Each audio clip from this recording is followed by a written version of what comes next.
बैठो जी।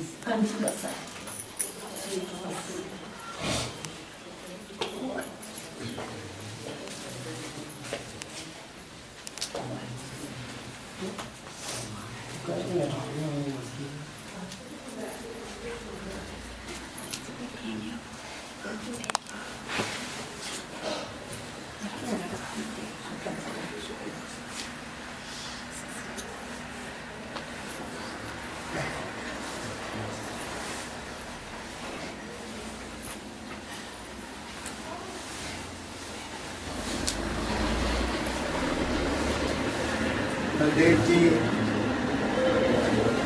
इनका परिवार टोरंटो में बागवासा बैठे हैं। सुखदेव, इनके फोन मुझे आते रहते हैं, बातचीत होती रहती है। अब आए यहाँ का प्रोग्राम, मैं तो सेवक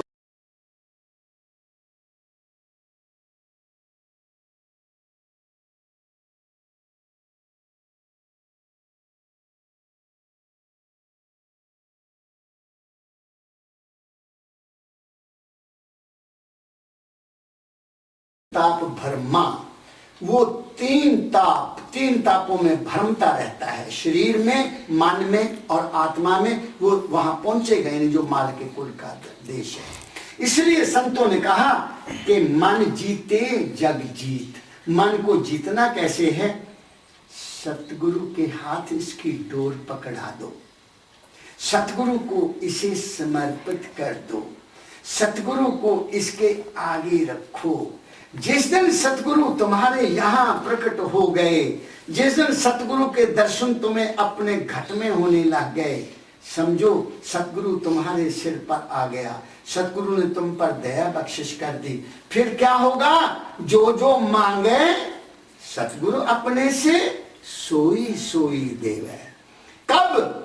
सिर झुकाने से नहीं ना, जब तक तुम अपने सतगुरु को याद करते करते करते करते उसके रूप को यहां नहीं बना लेते। आंख बंद की, ध्यान किया, सतगुरु दर्शन हो गए, सतगुरु की दया बरस गई। बाहर कुछ भी नहीं है। मुंह को कहां ढूंढे रे बंदे, मैं तो तेरे पास में, कबीर साहब कहते हैं। मेरे सतगुरु परमदयाल जी महाराज के, मेरे दाता दयाल, मेरे जो दादा गुरु हैं, उन्होंने लिखा, ढूंढ मुझको अपने मन में, मैं तो तेरे पास हूं। ढूंढ मुझको अपने मन में, मैं तो तेरे पास हूं। मैं ना काशी, मैं ना मथुरा, मैं ना गिर कैलाश हूं, मैं कहीं भी नहीं। तू हुआ मेरा तो देख, मैं भी तेरा हो गया। मैं तो तेरे मन की बच्चा, एक सच्ची आस और विश्वास हूं। विश्वास कहीं भी रख लो, मगर एक जगह रखो, दो जगह नहीं। भटकना नहीं है। खसम एक ही होगा, दो नहीं हो सकते। मालिक एक ही है, दो नहीं हो सकते। उसको किसी रूप में मान लो, जिसमें भी तुम्हारा दिल लगता है, जिसके रूप को देखकर तुम्हारे अंतर में एक जज्बा पैदा होता है, जिस रूप को देखकर तुम्हारे अंदर प्यार उमड़ता है, जिस रूप को देखकर तुम्हारे अंदर जिज्ञासा पैदा होती है, उस रूप को हमेशा अपने सामने रखो। तुम्हारा मन कभी विचलित नहीं होगा, तुम्हारा मन कभी गलत रास्ते पर नहीं चलेगा। तुम्हारे मन को गाइडेंस करने वाला सतगुरु हमेशा तुम्हारे संग है। तुम्हारे सब कार्य अपने आप होते जाएंगे, मेरे होते रहते हैं। इसलिए मैं निर्भय होकर कहता हूं कि सतगुरु को याद करो, उस मालिक को किसी रूप में याद करो, तुम्हारा मन तुम्हारे अपने आप काबू में आ जाएगा। अब सवाल पैदा हो गया कि मन को समझ लिया, मन की खुराक समझ ली कि मन क्या चाहता है, ये भी पता लग गया।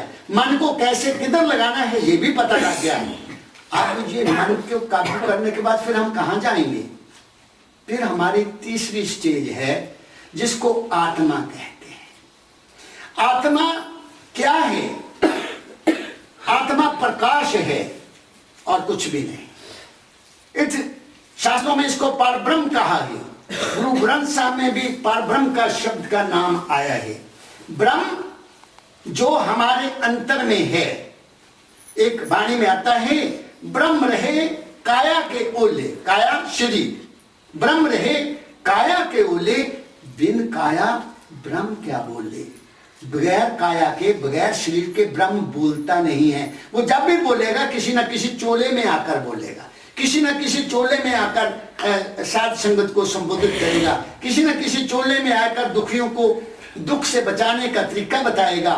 वो जब भी आएगा चोले में आकर कुछ ना कुछ कहेगा, लेकिन वो कभी क्लेम नहीं करता कि मैं क्या हूं। वो कहता है मैं दास हूं, मैं साध संगत का दास हूं, मेरा मुझ में कुछ नहीं, जो कुछ है सो तेरा, तेरा तुझको सौंपते क्या लागे मोरा। ये ऐसी हालत तब होती है जब असलियत का इंसान को पता लग जाता है। वो क्या है, जो लोग अभ्यास करते हैं, जो लोग उस मालिक को याद करते हैं सुबह शाम ऐसे बैठकर, वो नाम जपते जपते जपते एक ऐसी हालत में चल जाते हैं जहां प्रकाश ही प्रकाश होता है, वहां और कुछ है ही नहीं। वो आत्मनिष्ठी है, उसको आत्मनिष्ठी आदमी कहते हैं। कईयों ने क्या दिया, अहम ब्रह्मस्मि, मैं ही ब्रह्म हूं। वो बड़ी मूर्खता है, वो कुछ भी नहीं है। वो तो एक स्टेज है, वो तो एक ज्ञान प्रकाश की स्टेज है, वो तो सतगुरु की एक दया है। वो तो सतगुरु ने कृपा की कि वो तुम्हें दर्शन हो गए। वो तो सतगुरु ने आप सिर पर हाथ रखा कि तुम्हें पता लग गया कि तुम कौन हो। इसीलिए कहा है ज्योत में ज्योत मिल जाए, ज्योत में ज्योत मिल जाए। मन नहीं, जब तक मन है ज्योत में ज्योत नहीं मिलेगी। जब तक हमारे ख्याल हैं ज्योत में ज्योत नहीं मिलेगी। ख्याल जब खत्म हो जाएंगे तो ज्योत आएगी। तो अगर आदमी उस हालत में चोला छोड़ेगा तो कहां जाएगा, ज्योत में ज्योत जाकर समा जाएगा। कई लोग, कई संत महापुरुष जाते हैं ना, तो वो ये नहीं कहते कि वो मर गए ना, ज्योति ज्योत समा गए, ऐसा हम कहते हैं। वो समाए या नहीं समाए ये और बात है, लेकिन ऐसा माना जाता है कि जो संत है, जो महापुरुष है, जो उस प्रभु के साथ जुड़ा हुआ है, जो उस मालिक को याद करता है, उसका आत्म तत्व ज्योत में समाना चाहिए। अब ये बातें जो हैं ये केवल तब तक प्रचलित थी जब तक शास्त्र लिखे हुए थे, जब तक भागवत गीता थी, जब तक वेद थे, पुराण थे, शास्त्र थे। उसमें सिर्फ यहां तक का वर्णन था कि ज्योति में ज्योत समाना है, हम ब्रह्म बनना है। संतों को इन वाणियों से संतुष्टि नहीं हुई। गुरु नानक साहब को बिल्कुल संतुष्टि नहीं हुई। ये संस्कृत भाषा में जो लिखा है उन्होंने नहीं माना, कबीर साहब ने भी नहीं माना, दूसरे संतों ने भी नहीं माना। उन्होंने अपनी खोज की, अपनी खोज की, अपनी खोज करके वो कहां पहुंचे। उन्होंने कहा नहीं, शरीर, मन और आत्मा से परे भी कोई चीज है। उन्होंने ये खोज की कि शरीर तो नाशवान है, मन केवल ख्यालों का पंदरा है और कुछ भी नहीं, आत्मा केवल प्रकाश रूपी है। इससे आगे भी कोई चीज है जो इन सबको देखती है। उसका मैं तुम्हें प्रमाण दे। एक्सीडेंट हो जाता है किसी का, आदमी बेहोश हो जाता है, उसकी नब्ज भी चढ़ रही है, उसके दिल की धड़कन भी है, वो सांस भी ले रहा है, लेकिन उसको होश नहीं। वो जो होश है वो क्या चीज है, वो ही हम हैं। उसको संतों ने फिर चेतन अवस्था कहा। वो चेतनता है, वो कॉन्शियसनेस है। मेरे परमदयाल जी महाराज ने कहा, man is the bubble of consciousness. Guru Nanak साहब वाणी में भी आता है, पानी केरा बुदबुला आसमान इसकी जात, देखत ही छुप जाएगा जिव तारा प्रभात। बुलबुला है, उसमें एक शब्द ऐड किया। वो बुलबुला क्या है, किस चीज का है, कॉन्शियसनेस का। वो जो सुरत है, टीका लगाना, किसी का ऑपरेशन करना हो ना, तो डॉक्टर्स उसको इंजेक्शन दे देते हैं, आदमी बेहोश हो जाता है। वो बेहोशी क्या है, वो जो होश वाली चीज है वो कहां चली गई, वो अपने सेंटर में चली जाती है। वो शरीर के दुख को महसूस नहीं करती। शरीर कट रहा है, कोई पता ही नहीं। शरीर में से खून बह रहा है, कोई पता ही नहीं। वो जो चीज है वो हम है, वो हमारी सुरत है, और वो ही सुरत जो है वो माल के कुल की अंश है। गुरबानी में एक शब्द आता है, जैसे फूल में सुगंधी, जैसे शीशे के आगे परछाई, ऐसा है तैसे ही हर वसे निरंतर गत ही मानो भाई। ऐसा एक शब्द है, मुझे याद नहीं अब आ रहा। वो क्या है? वो सुरत है। वो जो सुरत है हमारी, उसी का नाम राधा है, उसका नाम राधा है। वो जो सुरत है वह कहां से चली? संतों ने रिसर्च की इसकी। उस सुरत को पैदा करने वाला वो परम तत्व परमेश्वर है। उसमें हलोर होती रहती है। हलोर जानते हैं ना, मूवमेंट। उसमें मूवमेंट होती है।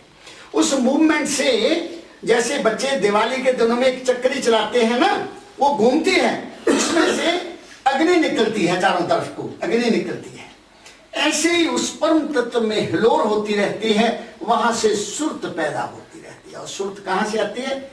आगे आती है। सूरज से उसको प्रकाश मिलता है, चांद से उसको वासना मिलती है, मंगल ग्रह से उसको मन मिलता है, बुध ग्रह को उसको बुद्धि मिलती है, और बृहस्पति ग्रह से उसको गुरु की दया मिलती है, शुक्र ग्रह से उसको संतान उत्पत्ति करने की शक्ति मिलती है। ऐसे ही जितने भी ग्रह ऊपर वाले हैं वो हमें कुछ ना कुछ देकर संसार में भेजते हैं, वहां से हम सब कुछ लेकर आते हैं, और उसी रास्ते से हमको वापस जाना है।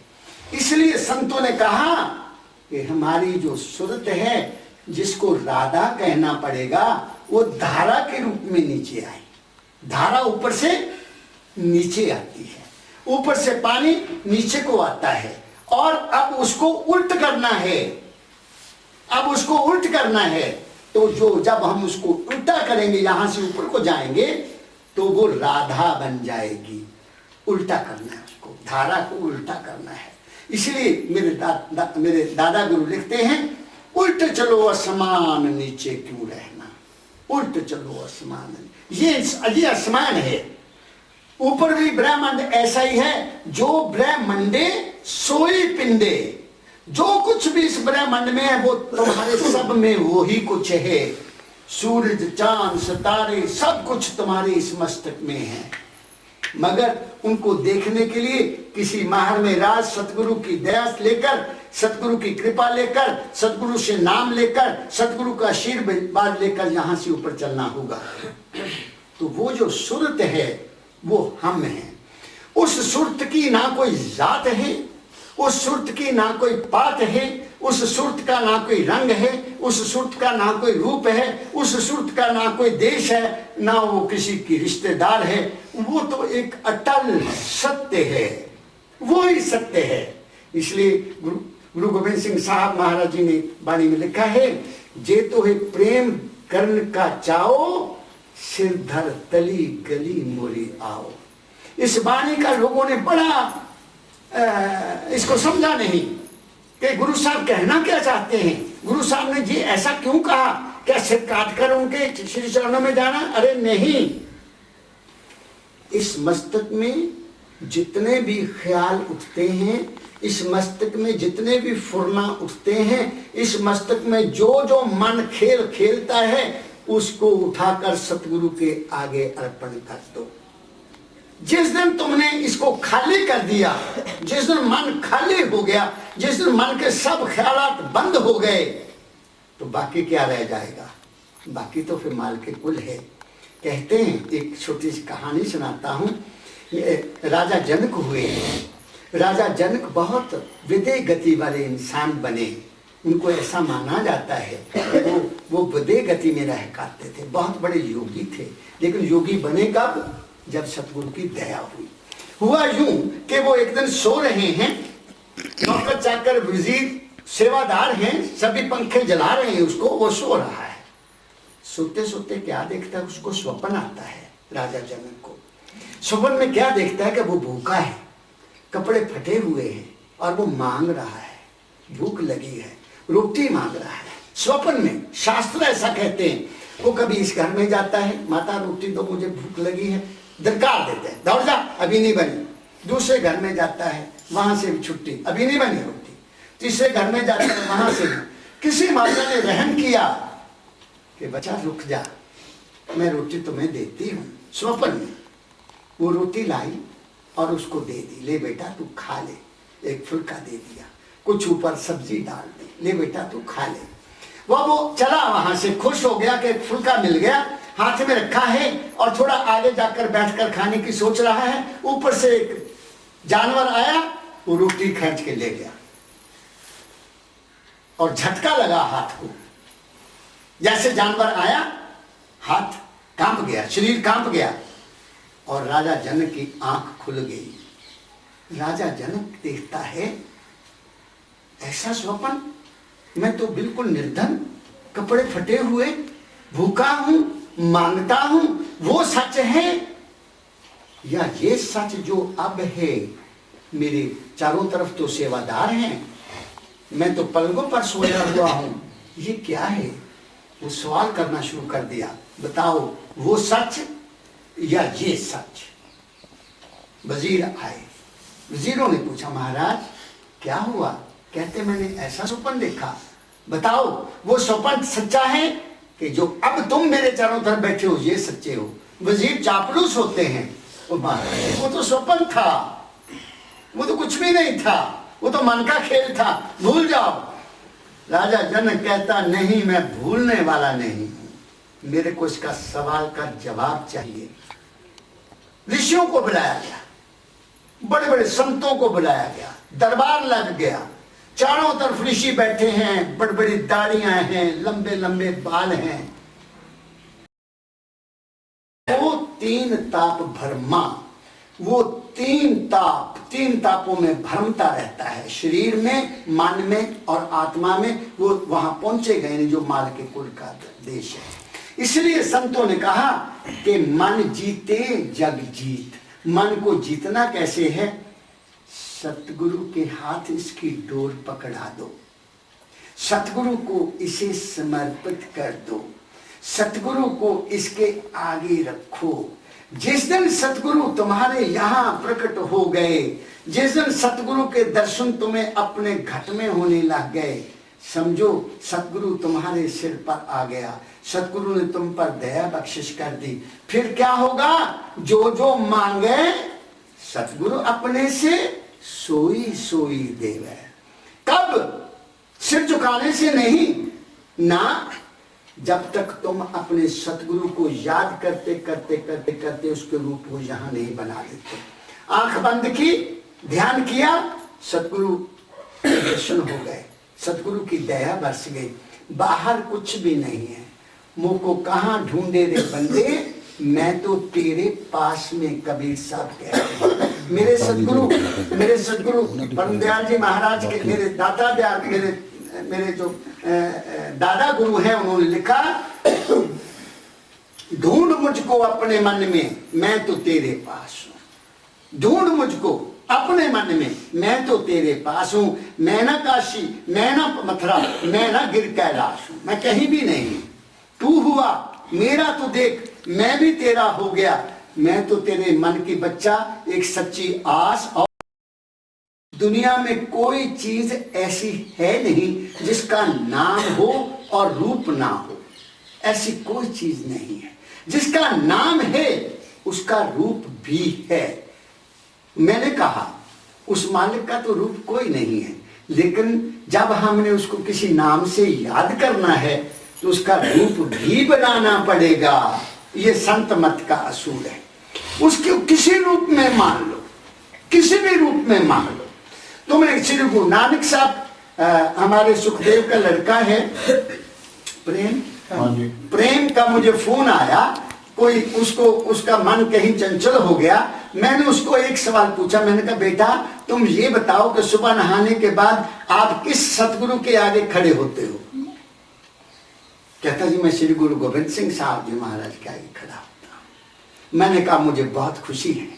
अब आपने सुबह उठना, एक फूल लेना, थोड़ा सा धूप लेना, उसी स्वरूप के सामने खड़े होकर आपने धूप जलाना और फूल रखकर प्रार्थना करना, तेरी इच्छा पूर्ण होगी। क्योंकि जिसमें उसका विश्वास है, जिसमें तुम्हारा विश्वास है, जिस भी रूप में विश्वास है, उसको परम तत्व समझो। वो माल के कुल है, चाहे वो किसी पेंटर ने बनाया है, चाहे किसी ने नहीं बनाया, आपने उसको मान लेना है। मनने की गत कही ना जाए। मान लिया फिर उसकी गत नहीं कही जा सकती, मानना ही है। मां ने बताया बेटा ये तेरा पिता है, मान लिया कि मेरा पिता है। पिता ने कहा ये तेरी बहन है, तो बहन का रिश्ता सारी उम्र निभा दिया, और मां का रिश्ता सारी उम्र निभा दिया। मां ने कहा ये तेरी मौसी है, तो सारी उम्र उसको मौसी के नाम से याद किया और उसके सुख दुख में हम गए। ऐसा ही जब किसी सतपुरुष ने कहा कि ये माल के कुल है, बेशक वो श्री गुरु नानक देव जी महाराज का स्वरूप हो, चाहे श्री गुरु गोविंद सिंह जी महाराज का स्वरूप हो, चाहे किसी जीवित गुरु का स्वरूप हो, चाहे किसी ऐसे महापुरुष का स्वरूप हो जो टोले में नहीं है, कभी ना मानना कि वो चला गया है, कभी किसी का कहना नहीं मानना। गुरु कभी नहीं मरता, गुरु कभी जन्मता नहीं है। अगर ऐसा होता तो कबीर साहब ये ना कहते, गुरु को मानुष जानते ते नर के ये अंध। गुरु को जो मनुष्य मानते हैं, ते नर के ये अंध, वो अंधे हैं, दुखी हुए संसार में आगे जम का फंद। जो गुरु को इंसान समझते हैं कि फला इंसान मेरा गुरु है, वहां डेरे वाला मेरा गुरु है, वो डेरे वाला मेरा गुरु है, वो अंधे हैं। वो संसार में सुखी हो नहीं सकते और मरने के बाद उनको मोक्ष मिलेगा नहीं। फिर गुरु कबीर साहब ने आगे कंडीशन लगाई, गुरु किया है देह को, सतगुरु चीना ना। देह को गुरु मान लिया, सतगुरु को नहीं समझा। सतगुरु